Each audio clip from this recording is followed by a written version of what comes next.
Disparition de Émile, un élément troublant décelé. Pourquoi les enquêteurs restent sur leur garde? C'était il y a un an tout juste.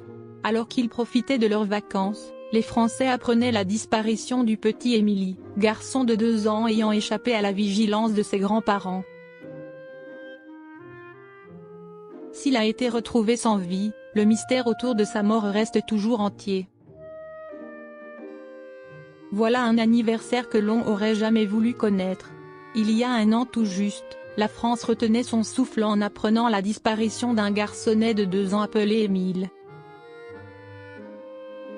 Après avoir échappé à la vigilance de ses grands-parents dans le hameau du Haut-Vernay, le petit garçon n'a jamais donné signe de vie.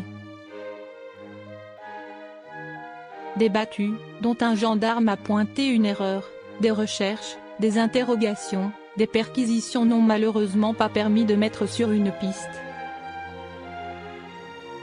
Si est-il une randonneuse qui passait par là qui est finalement tombée sur les ossements du petit Émile.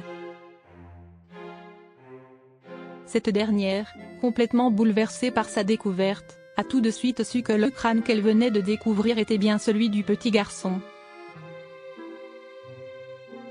Si avoir retrouvé le corps du petit Émile permet aux proches de débuter un travail de deuil, l'enquête suit toujours son cours. Car un an après, la triste évaporation du garçonnet, aucune piste n'a permis d'expliquer ce qu'il s'était passé. À l'heure actuelle, comme le rappelle le quotidien Nice Matin ce vendredi 5 juillet, 2 hypothèses sont privilégiées, celle d'un accident de la route et celle d'un accident domestique familial avec dissimulation du corps. Des analyses ont été effectuées sur les ossements retrouvés et ont néanmoins permis d'indiquer que le corps n'avait a priori pas été enfoui et qu'aucun traumatisme ante-mortem n'a été subi. Un détail capital sur les vêtements du petit Émile sème le doute. Les enquêteurs n'ont pas tranché quant à la cause de la mort du petit garçon, mais un détail a attiré leur attention. Peu de temps après la découverte des ossements, les vêtements du petit Émile ont aussi été retrouvés. Parmi eux, ces chaussures dont un élément troublant, révélé par BFM Télévision, vient perturber la thèse accidentelle, l'absence des lacets. Si cette absence pourrait être l'action d'un tiers au moment de la disparition du petit Émilie, les enquêteurs, sûrement trop habitués aux ascenseurs émotionnels en termes de recherche dans ce genre d'affaires, ne veulent pas crier victoire trop vite et gardent leur sang-froid.